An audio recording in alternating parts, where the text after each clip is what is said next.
Scott Golden, Golden Opportunities Coaching here on the YouTube channel, and we're going to talk now about reasons that you're single and it might be better to stay that way, or reasons you're single and the things you can discover while you are. If you're new here, like, subscribe, comment below if you're interested in a certain audio being made for you. We can usually do that within a couple of days and get that out for you. So there's relationship coaching is a big part of what I do. And there's a propensity in society to define oneself by relationship status, and really makes me want to headbutt a brick wall, because just because you have a relationship doesn't mean you're happy, and just because you're in a relationship doesn't mean it's the right one for you. And there will be times in your life, as you discover who you are, as you begin to grow in other directions, that being single might be the best thing for you. And so we're going to run through, there's about 4 to 6 of these that we're going to run through that are times when you're single, and reasons you might be single, and some of the positive and negative aspects of that process. That's what we're going to do during this audio. And so if you don't know who you are, or if who you were in your most recent relationship wasn't working for you, most often, especially in abusive relationships or in relationships where manipulation and control are major issues, we'll lose who we are. I don't know how many times, I'd say at least 40% of the relationship coaching clients I work with, they say, I lost interest in this thing, but the minute that she was at the door, he was at the door, I really wanted to do this again. Or, I always wanted to go to school, go back to college, but he wasn't supportive. I always wanted to start a band, but she wanted all my time. When you don't know who you are or who you want to become during the next phase of your life, and some people have different beliefs that phases are are determined by length of time. So we go through a phase every decade, or we go through a phase every half decade. Other people believe that phases are based on where we are in life. So there's the college phase, there's the high school phase, there's the phase of finding ourselves in our 20s, followed by, most common, the need to settle down in our 30s, and then the need to go through divorce or have a midlife crisis in our 40s. I actually heard one person say one time the average person doesn't really find themselves till between 35 and 50. And so, and I found that really interesting, because it's like, well, that means the decisions we're making before then are really uncomfortable and can be counterproductive. So certainly, if you're in the phase of redefining yourself, reinventing yourself, or finding yourself for the first time, or for the first time in a while, it's probably better if you're single, because if you don't know who you are and you enter into a relationship, it's like, hey, what if this person doesn't isn't attractive to me once I've found myself, once I figured out who I am and who I'm going to be for the next little while. And just an aside, if you think the person you are when you're in high school and the person you are on your deathbed are going to be anything similar to each other, the chances of that happening are about 5%. We go through life metamorphoses at least somewhere between 12 to 20 times in a lifetime. So you're always changing, you're always evolving, you're always growing, you're always going in new directions, and so it's worth acknowledging that, and that's why I'm not a believer in the soul mate or twin flame concept per se in spirituality. The one of the main reasons for that is that what your soul or spirit or the essence of your being, as well as the more practical side, your emotional state, your personal goals, professional goals, family goals, they change based on where you are. So the idea that there's only one person out of 7 billion that can fulfill your needs romantically or relationally is just silly and foolish. Now, I do believe in soul related connections, which is something a little different. These are people that I consider part of your tribe, and they identify with you. and they do so pretty quickly. And so if someone's part of your tribe, you'll know it during your first few conversations. And those people are more likely to be compatible with you in a relationship. However, it doesn't mean that the relationship is permanent. If you treat, and this is just it's a pro tip from working with so many people, if you treat every relationship in your life as the end of the beginning and the beginning of the end, in other words, there's newness here, but it could all end tomorrow. I think we get more out of relationships under that philosophy. The reason being is if we go, there's new things to be had here. That means we stay present moment minded and we stay in joy. But it could all end tomorrow. That means we appreciate the person, and that's an interesting juxtaposed to be in. But the people that are in it are usually, in my experience, and I've had experience with about somewhere around 5 to 7% of couples I've worked with over the years who do have that worldview, and those are the worldviews of lasting relationships in my experience. The folks who teeter on that, there's new things to do here, but if it ended tomorrow, there's nothing left unsaid between us. So that's an interesting thing. If you don't know who you are, being in a relationship probably not a good idea. So the next thing is your standards are not in alignment with a large group of people. I don't believe that people can have standards that are too high. I do believe that people can have standards that are too narrow. I also believe that people can often have standards that are too low, or more commonly, standards that lower as you get emotionally attached to a person. So standards that are too high, I don't believe in them because look, if what you want, if what's going to make you happy is a person who earns a certain amount of money and looks a certain way and lives a certain way and has this level of independence and has these interests and that's the only way that a relationship is worth your time and investment. Yes, you might be a little narrow minded. I think you might be cutting yourself out of something. However, it's better to hold your standards and remain single for an extended period of time than it is to get into a relationship, play with another person's emotions, and then suddenly find out like, hey, I'm not that into this person anymore. It lasted for some months or it lasted for a year or whatever that is, but you know what, I don't want this anymore. Then they're emotionally attached and you're gonna knowingly hurt someone whether you meant to or not, and it's ugly and it's no fun, and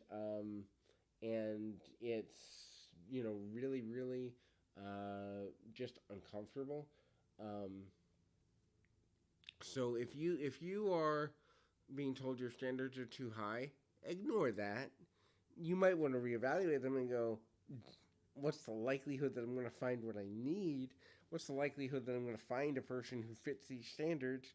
And if a relationship becomes a higher priority for you, then you change them to something you're still comfortable with but might be a little looser. But never let someone else tell you your standards are too high. Because settling for the sake of just having a social normalcy, it doesn't work out well in the long run. So the big one, the huge one, the biggest thing I see, and this is where I'm going to become unpopular in the self development, self help, spiritual community, and I'm okay with that. I'm okay with being unpopular. If you're not over someone from your past, you shouldn't be dating. You shouldn't be in a relationship if you're not over somebody.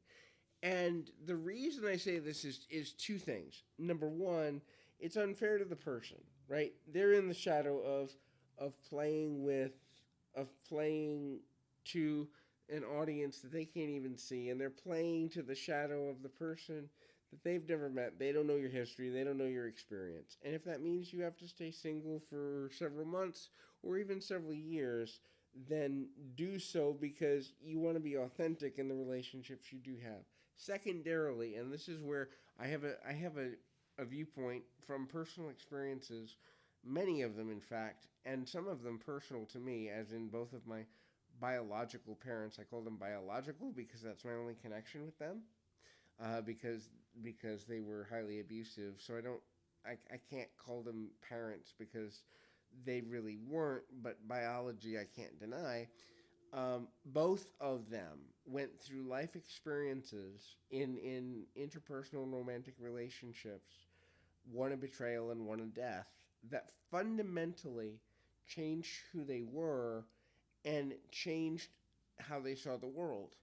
And they never recovered their trauma core. Um, what I mean, and if you're not familiar with trauma core, please go back and listen to the videos that I've done on trauma core because I think it's really, really valuable. But in both cases, um, they married each other from a place of brokenness because society said they should. Neither one loved the other. Both of them said this independently to me on multiple occasions. They both explained the rationalization that led them to get married. They both explained the reason. For my biological father, he went through three marriages and an engagement after that. For my mother, she only went through two marriages, to my knowledge, although I didn't speak during the last decade of her life, so I don't know if she went through a third. But suffice to say, they never recovered, and it turned them into abusers because they never recovered. Their view of love was altered. And therefore, they took that out on anybody who was nearby, which happened to be me. And I believe that if they had ignored the social expectation to remarry or to get involved in other relationships and just stayed focused on themselves, number one, I believe they might have been able to heal. And if they didn't heal, they wouldn't have become the people who were abusive and put me through things that took years to recover from myself. So they wouldn't have passed on the negative traits of that lack of love. And I see this all the time with clients. Most commonly, it's something like I had a child with somebody X amount of years ago. They've moved on, therefore I should move on, but I still have love for them. And I can think of one client in particular who I've been working with on and off, and I have long-term relationships with my coaching clients. Sometimes I work with them very intensely for a few months, usually under 6, but they'll come back every 6 months or every year for tune-ups and kind of like, hey, here's what's going on. I value your opinion. Let's look at this. And there's one lady that I've been working with now probably for 10 years.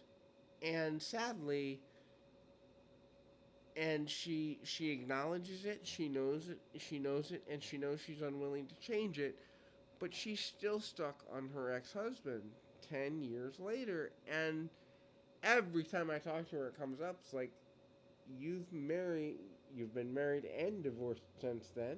You've done ABC since then. You've had people in your life die since then. You've had health scares yourself since then, and you're still stuck on this. Maybe you need to really deal with the trauma that happened in the ending of that relationship so you can find someone who can meet your needs, because in reality you're holding back because you're still living that trauma. And every time, without fail, she says, and I quote, I know I need to work on this. We need to set up sessions to really dig deep into this, and then never does. And it's sad because, there's a person who, let's say she lives 100 years, she's wasted a tenth of her life in the pain and anguish of a relationship that ended badly, ended poorly, and made decisions that affected other people's lives as a result of it.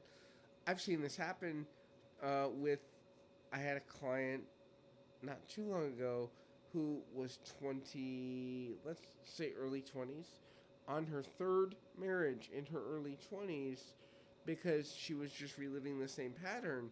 This is a huge problem, people. If you're not over a past relationship, run away from dating. I don't care if you focus on your career. I don't care if you focus on an artistic endeavor. I don't care if you focus on spirituality. I don't care if you focus on getting clean and sober, if you have an addiction problem. But if you're not over somebody from your past, if you can't look back at that and say, it's better that it's done, and I learned from it, and there were good parts to it and bad parts to it, but I wouldn't want to go back there, even if I could, And that's what it means to be truly over something. Then if you're not there, then dating is not in your best interest. So the next one is the second biggest thing I see. People don't commit because they fear being changed. And this is the crux of it, right? If you are in the right relationship, if you're in a relationship that's healthy for you and progressive and positive, then changes that your partner asks you to make, you take a quick investment and look at it in introspection of it, and you go, I'm willing to do this because I love this person more than I love this behavior, this thing, this whatever. But I don't feel pressured. And the minute I feel pressured to change myself, I'm in the wrong relationship and I need to get out. Reason being, that change won't stick if you're not making it for you. That change is only going to stick if you're making it for you, and sooner or later you will resent. My voice cracked there. Good job. You will resent uh, the decision to leave behind that situation. I can say the number of people who get out of a relationship and then they go back to a hobby, or they go back to living in a certain area of the country, or they go back to being in some cases polyamorous, and I've seen that a lot. Hey, I'm polyamorous, but I'll change for you. And then it's like 3 years into a relationship, they're like, yeah, I still find other people attractive. Bye. And then so they've changed for the relationship, and they realize that this isn't right for them. It's huge. It's a big deal. And so I'll point out just an experience I had, for those that know and been listening to the channel. And if you're interested, by the way, I do run a pro wrestling MMA channel. It's in the link on my social media pages if you're interested. You can also look it up, Pro Wrestling Logic, if you're a pro wrestling or MMA fan. In any event, I did broadcasting there for a dozen years, and I got into a relationship in the mid 2000s with a person who had a child, and I loved her and I loved her daughter. And she said to me, "If you," she did the "If you love me, you will," and she said, "If you love me, you'll get off the road." And at the time, I really did make this a priority, and I said, "Okay, that makes sense to me." And the relationship lasted another 6 months. When it ended, I went back on the road, but it was never the same, because I had ingrained in my brain that in order to be in a healthy relationship, when I got into a healthy relationship, I would have to leave the road again. And I did for the next relationships that followed. And I didn't realize until the last year of my life, while I was laid up in a nursing facility, that have I was never the same after making that decision to leave in the first place. And so there's a part of me that wants to go on the road for motivational speaking. There's a part of me that wants to go back on the road for broadcasting. And I know now that I will never leave that part of the dream of my life behind for a relationship again. If someone wants me to do that, I will tell them to kindly headbutt a brick wall and be on my way, because it's part of who I am. So people often stay single because they fear being changed. And the truth is, if it's a healthy relationship, the person won't change you without you feeling like it's a good idea and being at peace with it. And truthfully, that's another aspect, is any changes you make, you will have personal peace within.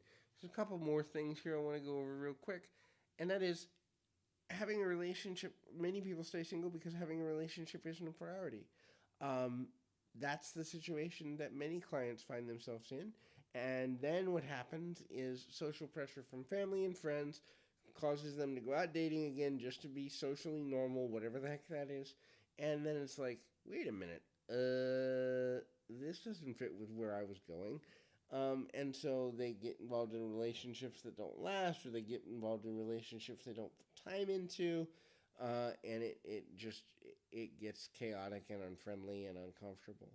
Um, you know, my personal I'm six figures in debt right now, and I'm not. I don't say that proudly. I say that with shame, but I trusted the medical system, and that's where it led me. So I don't. Relationship for me personally is not a priority until I get that cleared. And so that means I'm not putting myself out there right now because I don't think it's fair to put myself out there when I have that in front of me. And other people say, "Oh, you only live once. You have to do this." You have to make a decision on what is priority for you and stick to that decision. Always give yourself reason for reinvestment. Some people they have young kids and dating isn't a priority. Some people are career minded and relationship isn't a priority. Some people are spiritually minded and their relationship with a higher power is their priority and relationships are not. But you have to do your priority portfolio. Don't ever change it for someone else unless you have peace about doing so. If you do, you'll regret it in the long run. The last one is the freedom of choice. Remember, with all things, we can choose to be single, we can choose to be coupled, we can choose to be parents, we can choose to not. And biology doesn't make you a parent; it just makes you biologically part of the mating process. So you can choose to be employed, you can choose to go to school, you can choose no matter where you are in the world, there is the freedom of choice. Now, people say, oh, well, there's countries, third world countries, where there are no choices. Nope, there's still choice. There's just consequences that most people don't want as a result of those choices. But there's always choice as long as you're alive. Sometimes it's just the cost of the consequence is not something that we want. And the misnomer that there are places in the world where we don't have freedom of choice is a misnomer that needs to be dispelled. Now, are there situations where making the quote right or wrong choice or progressive or destructive choice will lead to death? Yes, there are. Are there people who are willing to die for their freedom of choice? Yes, there are. Is there a vast majority of people who are not willing to do so? Yes, there are. However, there's never a point in your life at all where you don't have freedom of choice. It's just a matter of, especially in being single, do I choose to be single? Some people are not relationship minded and it works for them to have friends with benefit situations. Other people are so career based that having a partner, the type of partner that would work is very narrow. Regardless of your reason, if you're single, look at the reasons why. Look at the commitment you're willing to make in building a new relationship, and then assess: is this something I want to change about myself? If the answer naturally comes forward in your instincts and your intuition, no, I don't want to change this, then don't listen to what other people say because they're not living your life. They're not living your experience. Take advice. In other words, hear them, but don't allow them to make your decisions for you. Negative relationships, abusive relationships, and all that would be so reduced if people would just follow their gut a little more often. In any event, I encourage you to keep your feet on the ground, your mind in the moment. Until next time, everybody.